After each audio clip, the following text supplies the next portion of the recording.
Okay, Westworld Season 3, Episode 1. What'd you think, Kong Meat?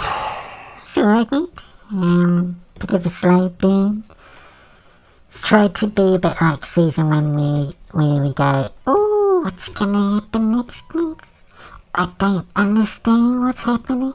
Oh, it's all kind of strange, isn't it? And the old, you're thinking about, gosh, I'm trying to map out what could possibly happen. So you're trying to outthink the show, but it's not like Season 1. Season 1 was a lot more, it hooked you. It really hooked you with the old, I don't know what's happening, I don't know what's going on, this is so new, oh wow, all the time. But not this one. No, not this one. They've attempted it by saying, by showing things that happen that you say, I don't understand why this is happening. But it doesn't have the, I want to delve into this one, I want to dig deeper, I want to find out what this is about, oh my goodness, what's the next scene going to be about. It's not quite the same thing. So we'll start with the scene one. We'll just walk through this one and we'll look at some of the psychology of the characters, I guess, as we go. Yeah, that sounds great. That sounds great. Good idea. So in scene 1, we meet the shareholder from Dallas. I think it's from Dallas shareholder. D-E-L-O-S, not D-A-L-L-A-S. Yeah. Yeah. The major shareholder from Dallas. He's an angry man, of course. He's an angry, aggressive man. He's a bad boy. He tells people off, I guess. He's one of the execs that you expect to see in the world that gets angry when his share price doesn't meet, it's crashing, I guess, because they killed everybody there. And I guess people don't want to invest in those type of companies. Really? Well, in this world, they don't. So, he's having a fit because his share price is falling, and then he verbally abuses his wife, or he just tells her to bugger off because he's having a meeting. And it's important, I guess, because it's about his money. Then, of course, we see Dolores turn up. This guy's been somehow hog-tied. He's got some flexi cuffs around his wrists and he's got some mask on, so I guess they put some sleeping gas into the house and his wife's knocked out. So, true to form, this guy panics. What do you reckon? I don't think so. No, I don't think so either. If this guy's a big hotshot, and he's a woman basher, as we see later on, don't we? Yeah, we see him being a woman basher, or the result of his woman bashing.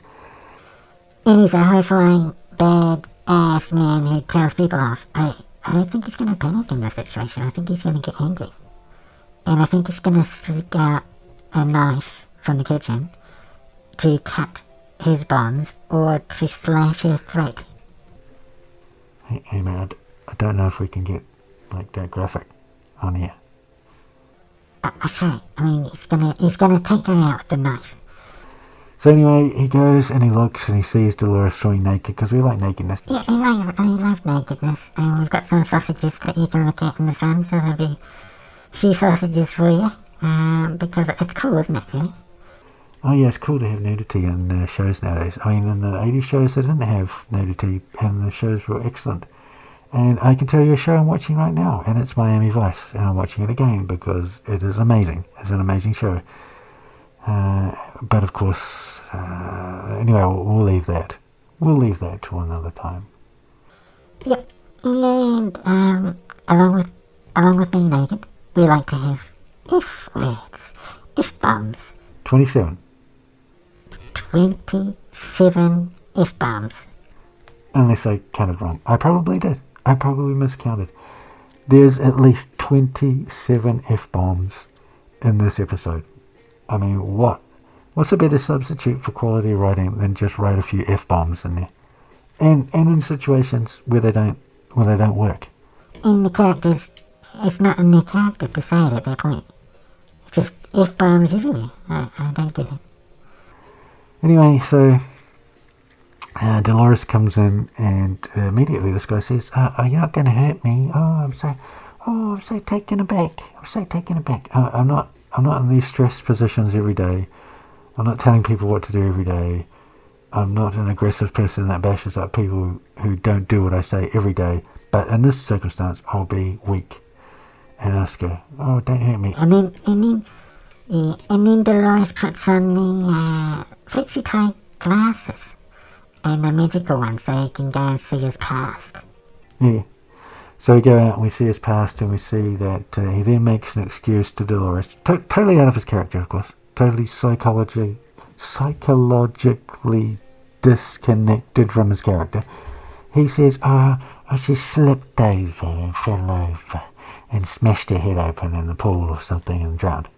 When really bashed up or something. But he makes some excuse which is not quite in his character, and then what does Dolores do? I don't even understand what she does. I think she takes his money and then takes this dark stuff that he gives her for his life or something. And then she turns and walks away because she's not going to hurt him or kill him or something. And then he runs at her with a golf club, of all things. A golf club at the swimming pool. And then he tries to smash her head in. And falls over, bashes his head in the pool, and starts to drown. Yeah, that's kind of really weird. And she's a hologram. I forgot she's a hologram. Yeah, she's a hologram. Yeah, so she doesn't even need to be there, but she is there. And projects herself as a hologram. Anyway, then his wife comes out and she says, "Who are you?"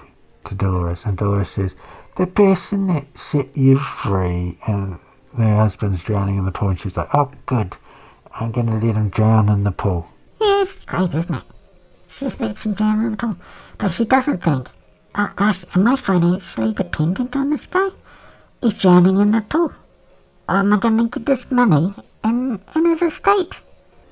Yeah, I think so. I think she's thinking she's going to get his money and his estate and then live like a happy life. But didn't Dolores just steal all his money?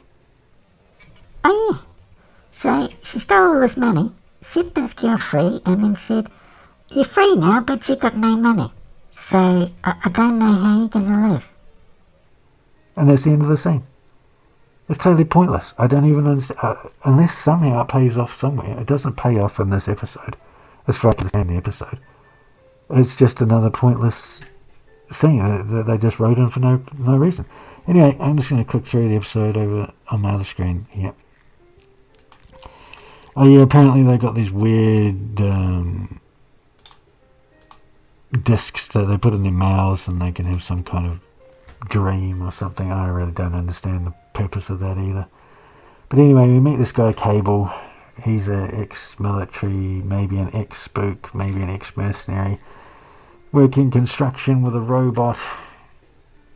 Yeah, don't even ask about that.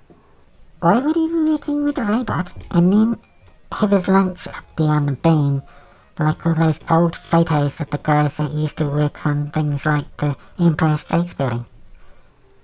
Mate, I don't know. But we get that scene. He's sitting up there eating lunch with the robot. Why isn't the robot just making it? If they got robots, why aren't the robots just constructing these things? In fact, why would you need a robot that doesn't even look like that? I don't know. Neither do I. But anyway, this guy's got some psychological problems because his friend got blown away somewhere doing something.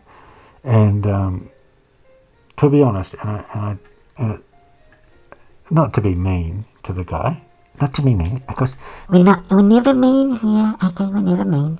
So take it with a grain of salt and a lemon slice and a shot of tequila if you can.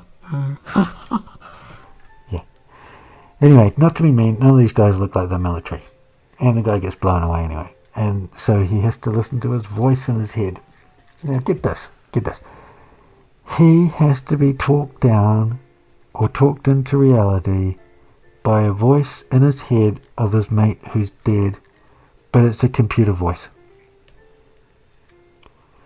I don't know about that. It's kind of weird, isn't it, really? Why would you have your mate's voice in your head to try and talk you into reality? Or like, is he got anxiety or something? No idea. I got no idea of it. I don't know. It's something that I just don't understand about this whatsoever. Anyway, the other thing he does, and get this. The other thing he does is he works in construction, and then after work he goes out and becomes a criminal. Oh yeah, because that's what you do, isn't it, really? That's what anyone would do. Work in a day job, night time be a criminal. I mean, that sounds great. Yeah, it sounds good. And you do this thing. It's like on tour, I guess. If you don't know what tour is,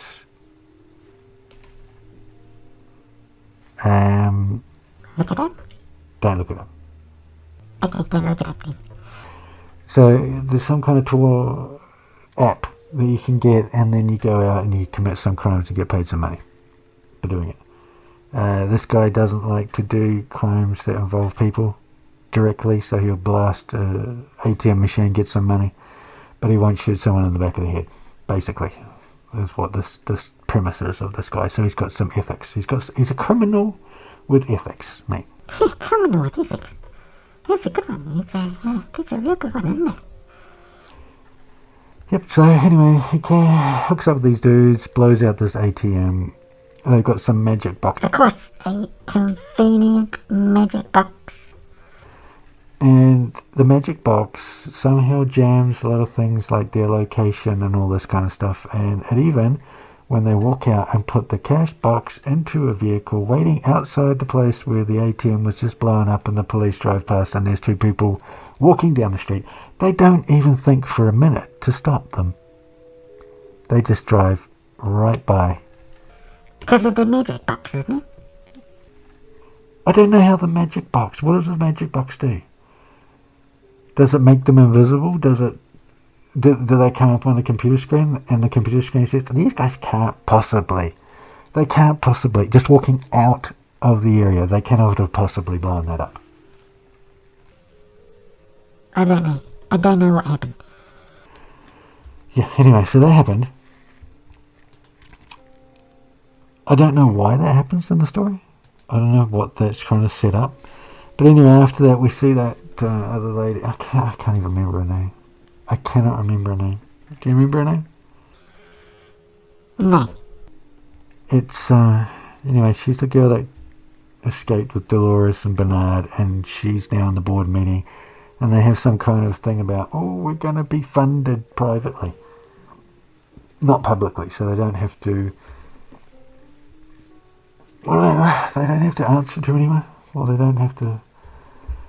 I don't know. I think, is this where the money has gone that Dolores steals or something? Is she now funding Delos herself? Is this what's happening? I guess so. I don't think she'd need the money for anything else. I don't think she... Does she need to eat? Or maybe she needs to wear those fancy dresses, but... I don't think so. Anyway. So this AI, artificial intelligence, casts a vote or something, and then they do something, which is completely uninteresting, and then that's the end of the scene. So I guess you're supposed to put these pieces together somehow. I don't know. But anyway, she's there, Halle Berry. Well, it's not Halle Berry, but you know what I'm saying. We go see Bernard. Bernard's a butcher. Of all things, can you imagine Bernard being a butcher? No. But apparently he is. He's a butcher. He's an angry man that's being looked for, and he's on some kind of internet bounty hunter thing. I don't know about that. It's just something... I don't understand what it's supposed to be. But I guess that's a bounty thing. Bounty thing, you reckon? Yep. So anyway, cuts his arm open, he talks to himself, he does self-diagnostics to see if anyone's been bashing him over with his code, trying to manipulate him, but he finds nothing, of course. And then we go into the scene where Dolores meets this guy who's the son of some guy who made this sphere that's a supercomputer. Is it better than a quantum computer? I don't know. I don't know. I guess so. I think it's collecting data on every single thing that's happening in the world. and then nobody knows what it's doing with the data. How about that? Ooh, intrigue, isn't it? Intrigue and excitement. Yeah, totally exciting. So she tries to get close to him, I guess, to get access to this data, or to find out who made this machine. But even that's not really that clear. She says, "Oh, tell me." Not yet, but she says, "Tell me who made this thing, and I'll do something and help you." So then we see Cable, and he does some stuff, and doesn't really add to the show whatsoever, really. I don't get it. But he saves someone, or I don't know, does some kind of new job. So we're progressing with his criminal jobs that he's doing, so he can get closer and closer and closer to intersecting with Dolores at some point. So Dolores stalks this new guy. We get white guy who's been in, I think he was in Braveheart, or he's in some kind of medieval show. He's quite recognisable. He's a pretty cool actor, but he's basically the son of this guy who made the sphere's minder or bodyguard or something like that. Anyway, Bernard is confronted by two guys who are basically bounty hunters who work at the meat factory. I don't know. I don't know how that works, really. I mean, two guys at the meat factory then go, "Oh, I'm going to turn into a bounty hunter and do all this badass stuff," you know? It doesn't seem right. Yeah, it seems a little bit out of place. But anyway, they try to bash up Bernard. He's got a garage door opener where he presses the button and turns into badass Bernard. Badass Bernard. Yep. Badass. Ass. It's ass. Okay, it's ass. Badass Bernard kills him. So, I don't understand why he's in hiding. If he just... Is he trying to be a good guy? Is he... and then he goes... And we're going to skip ahead here. After he kills these people, he goes back to Westworld. Totally, I just don't kind of understand what the motivation for that is and why we're going back to Westworld with Bernard. Is this just convenience that we're going back with Bernard because Bernard's one of the better characters and he needs to get there to be able to connect Maeve into the story, or just to progress the story? I don't know. Anyway, I'm going to click through some more. We find out, or the son of the guy that made the sphere and the white-haired minder find out that Dolores is actually not who she says she is, and she's probably looking to try and get into this organization or steal the secrets or steal his money or something. So they electrify her and she goes onto the ground, and I don't know if they drug her at that point, I can't remember, but she's basically incapacitated. So now we start counting how many times Dolores dies in this episode, or should have died. Number 1 is this point. So if they find out that she's a nefarious character, why not kill her here? Yeah, just these guys can get away with anything. They could have just blown her away right now. And nothing would have happened. But no, they knock her out and then take her to the chopper, unconscious. So no difference if they knocked her out or killed her at this point. Because they know the rendezvous point that she's going to meet her friends at. And why do they need her? They're going to kill her anyway. Yeah, so they could have killed her here. But they don't. They go to the rendezvous point. Let's click through. And I'll click through I'll show you every point, I think. I'll put a little square into this and show people where every point that she dies. So in the meantime, Cable comes along and he intersects with this, drops off some package, and the chopper drops down and Dolores is there, and then they jump in this car and they drive out to the rendezvous point, and nobody turns up, so they decide to kill her by drugging her, not shooting her in the head and throwing her out of the car into this kind of out of the way area, Which would have been easy. So, is this number 2? Do you think this is number 2 where she should have died? Probably number 2. Then somebody turns up in a car, then there's a gunfight, loads of people die, Dolores somehow gets a weapon, kills everybody in the car, kills people outside, drives over them. The white-haired man gets away, drives down somewhere in his car, randomly gets out, and goes for a walk. He doesn't drive to where he's going, doesn't drive over the curb, drive down the grass, drive over the verge, whatever. He gets out of his car and hobbles along. Then Dolores catches up. Yes, he catches up and shoots him, and he falls over, and he has the pistol in his lap pointed at Dolores. And he doesn't blow her away. Here's 3. I think this is the 3rd time she has the opportunity to be blown away, and nobody takes it. So then she introduces this clone. Of the white-haired guy. Yeah, of the white-haired guy.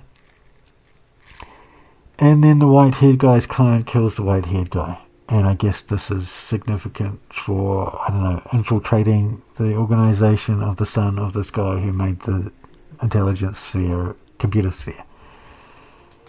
Anyway, the guy's bodyguards hear this dude getting shot. So they come out to see what was happening. And then, of course, she kills a whole bunch of them. One guy stands behind the tree, reloads his weapon, stands out behind the tree. Dolores is right there, and he doesn't shoot her because he doesn't have any kind of reaction whatsoever. He would have shot her. Anyone would have. He would have stepped out there, got a fight, blown her brains out. But no, not this guy. He just goes, "Oh no! I don't know what to do. I've got a gun, and I don't know what to do." So yeah, he gets killed. And then there's another one. We're 4? We're 4 now. I think there's 5. The next one's 5. Where this guy's behind cover, Dolores limps past because she's been shot. And he steps out and he just tootles along. He takes his time to try and, I don't know if he's sneaking up on her or what he's doing. But he takes so long to pop off any shots that this motorcycle, which Dolores had gotten earlier, she calls it in and it drives over him. And I mean, how? I don't know. It's magic. It's like these magic glasses. It's a magic motorcycle that knows how to knock people over and kill them before they can shoot you. So it's a convenience having the motorcycle there to do that, because why would we have any kind of realistic situation? So Cable then catches up with Dolores and says, "Do you need some help because you've been shot?" Now, at this point, I've got to wonder, Dolores' motivation is to destroy humans because they're bad to whatever they are. At this point, the human was going to save her life. Does this change her perception of humanity? I don't know. We probably won't ever know. Well, they'll probably overlook that. So then that's the end of the show, and then we see Maeve. Maeve is now, and we do a big reveal because this is so exciting. Maeve's now in World War II land, and she's with the baddies, because we're not allowed to say what the World War II baddies' names are. So you've got to guess who the World War II baddies are. The European ones. Okay, so they're the European baddies. Can't say anything else apart from that. And then, of course, we see her go, "Oh, look at me, I can control all these baddies. And I'm going to..." What was the line? Something about Dolores having a head start or something. And Maeve goes, "Oh, she better have one because I'm coming to get her." But I don't understand the motivation why Maeve's going to get her. She went to get her daughter, and her daughter didn't exist. And then I completely forgot what Maeve's motivation is for going into the real world, if any at all. I don't know why she wants to hunt down Dolores. Does she want to protect humans? I don't think so. I don't remember picking that up from season 2. Do you remember about that? I don't remember. I don't know what Maeve's motivation is for going after Dolores. It doesn't make any sense to me. But that's a show, really, anyway. Yeah, that's a show. There's a little bit of a sneak peek of a new character, which I think is going to be pretty decent. in the next one. Should I say watch the show? Yeah, watch the show. It wasn't too bad. It wasn't a disaster, but it was a slow burn start off. That's all I can say, really. So I'll be watching to see what happens in episodes coming up. I think we'll do an episode on our favourite episode. Too many episodes. On our favourite, the Native American episode from season 2. I like that one, and we're going to talk about why it's so great. Yeah, I love it. I can't wait to do that one. And yeah, so keep safe out there. Yeah, we're going through a few things right now, so you'll probably have a bit of time to look at TV if you can stay at home, be safe. Yep, be safe, and we'll see you on the next episode. See ya.